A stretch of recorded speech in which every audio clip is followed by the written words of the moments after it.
Hey guys, thank you for clicking on the video. This is Andre here of AndreaMotivates, the blog, and today I'm going to do a blog review on a post that I did, and I just want to elaborate on some of the things that I was talking about within the blog. So if you're interested in checking this video out, stay tuned.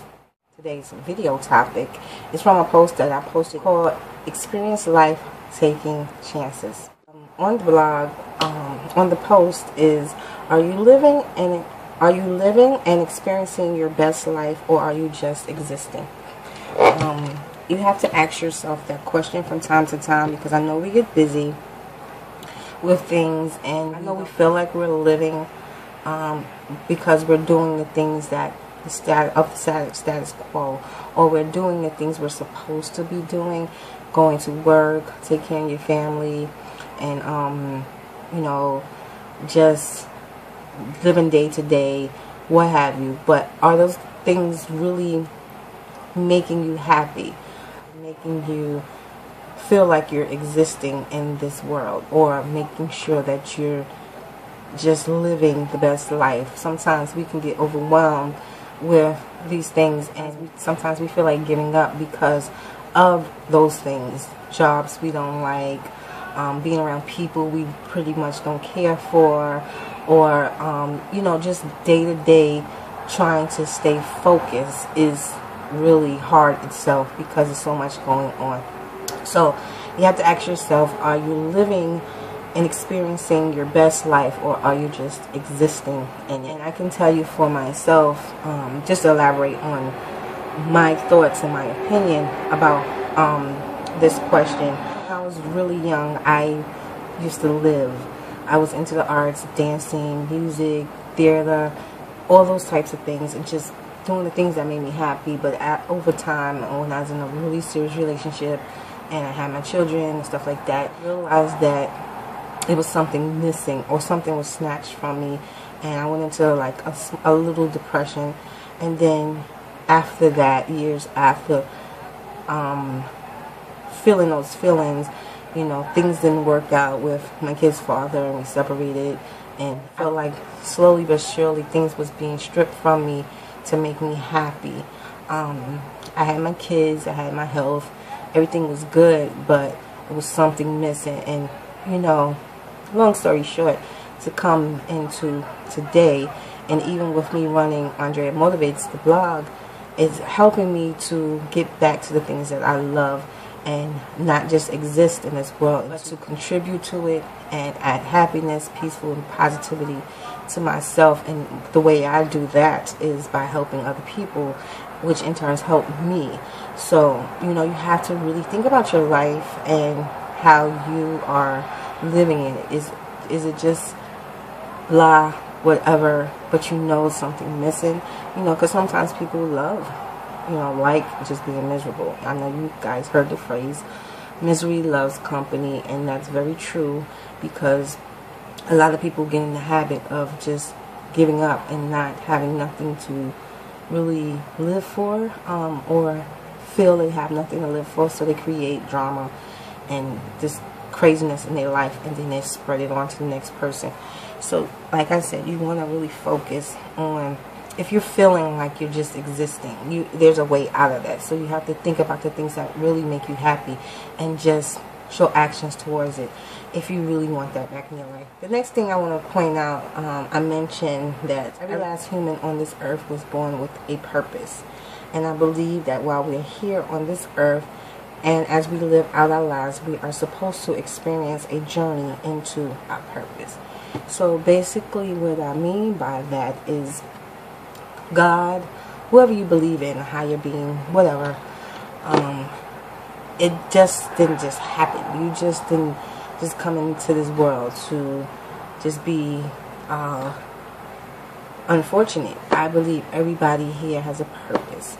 You are born to give and to do and to live abundantly, and it's hard when you go through your day-to-day lives and you have to deal with our society and how things are ran in this world, and sometimes that can make you feel like you have no purpose, because sometimes you can look at other people and see how far advanced they are in their jobs or in their just thinking alone, you know. Or why don't you think that way to be successful?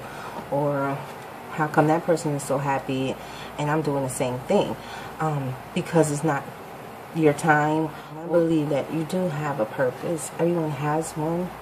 You just have to figure out what it is and don't give up. You want to make sure that the things that make you happy within inside, you want to make sure you execute it on the outside. Whatever that may be, you want to make sure you have the purpose and the will to do it. Other than that, you're going to feel like you have no purpose. You're going to feel like you're worthless and that you have nothing to give, or in some cases, nothing to live for, which is a terrible, terrible state of mind to be in.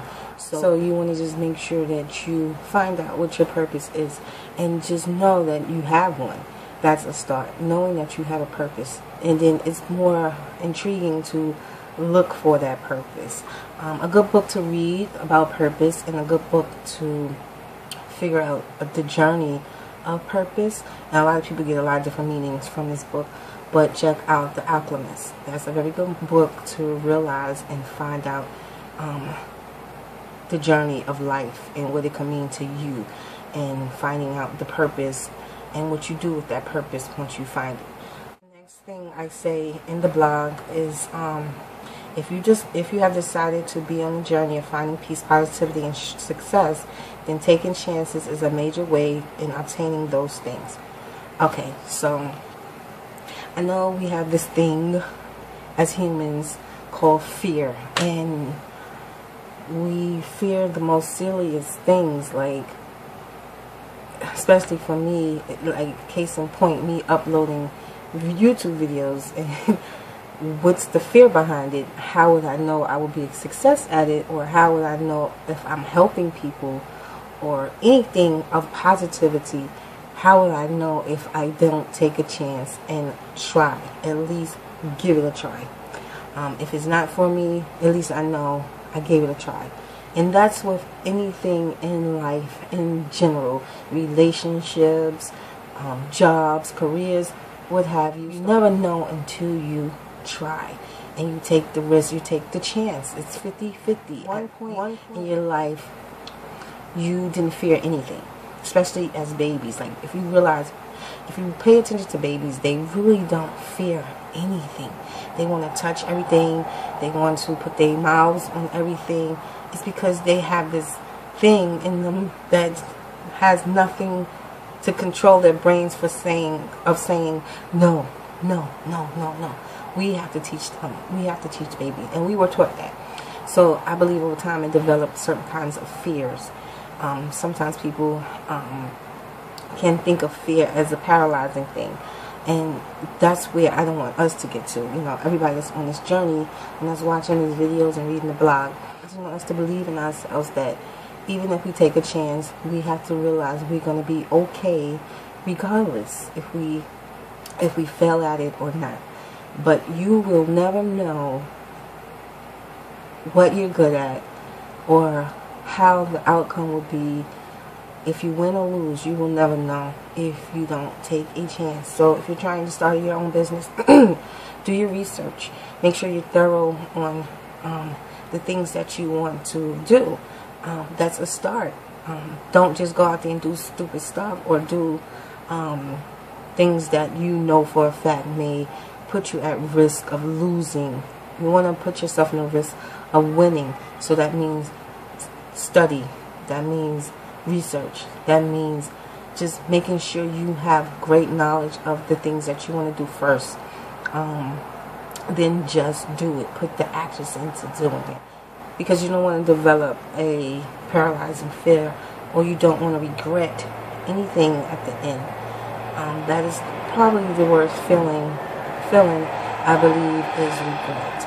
And most regret comes from, I should have done that, or why didn't I accomplish that, or why didn't I try, or why did I give up. Giving up is it's not as bad as not trying, but giving up is another hindrance. You know, if you give up, then that means you didn't see it fully through to know if you would have made it or not, or would have been successful or not. But, you know, it's not as bad as not trying at all. Because if you give up, sometimes it may be a reason that you should give up, but at least you tried. Okay? I hope you understand what I mean. So what is the worst that can happen in taking chances? Like I said, the worst that can happen is regret. Just not knowing. And I believe that's the worst that can happen. You will never know what the outcome would have been if you didn't take the chance, or at least tried. So basically, in a nutshell, that's it. That was today's topic. Experiencing life, taking chances. It's all on the blog if you want to read the whole thing, because I wrote a lot. And I gave you different links and stuff like that. On fear and confidence and stuff like that. So go to the blog at AndreaMotivates.weebly.com, and like I said, I'm going to have, you know, days for blog review and elaboration on what I wrote and talk in depth about it. Hopefully I can do it Fridays and Sundays. Don't hold me to it. But yeah, take chances. Do not just exist in this world. Try to find a way to make yourself happy and live and do exciting things and experience different things in this world that are positive for you and that can help you grow as a person, as a thinker, and to help you be successful. Alright, you guys, again, check out the blog at AndreaMotivates.weebly.com. You can follow me on Instagram, Facebook, and Twitter at AndreaMotivates. And if you have any comments, questions, or concerns, or if you have any topics or ideas or anything of that nature that you want me to give my opinion on, please email me at AndreaMotivates@AOL.com. Also leave any comments in the comment section down below. Help each other out. Keep it positive. I will approve or not approve if you're being hateful, and if you're not adding to the growth, I will not approve your comment. Like I said, this channel is about positivity alone. I won't tolerate anything else. Things that can help other people live a better life. Alright, you guys. See you later. Peace. Hola. Later.